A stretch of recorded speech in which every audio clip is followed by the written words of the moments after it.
There is no question that the landscape for financial services has changed in this country. No question whatsoever when you look at the findings from the Royal Commission. So, one of the big findings, for example, was just the wealth managers that belong to the banks and just the advice they're giving. You could throw AMP in there in terms of what's happening and just all the smell that came out with that industry. So what that means is that, there are going to be small players that benefit from what's happening. The banks in particular are probably going to divorce themselves from their wealth management business. You've already seen talk of NAB, looking to divest MLC, CBA, Colonial.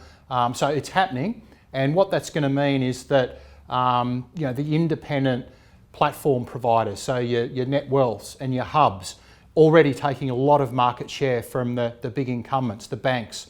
That could easily accelerate when you look at, firstly, what happens when the wealth management companies move away from the banks. They will have a freer ability to go to the best platform providers.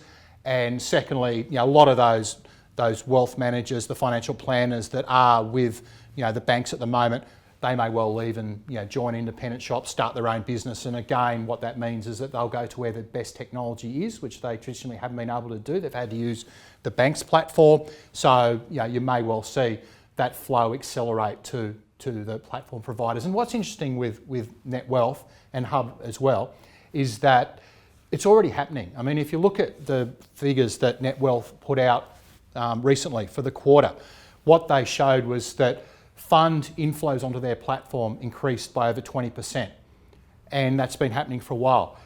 Their market share is less than 2%. I mean, the runway is enormous and it could well accelerate with what's happening. So, look, they've both done well since the Banking Royal Commission, but you could well see an acceleration of already very, very strong trends. So they're two stocks that we do think will do well, and we do have exposure to both of those and happy to do so.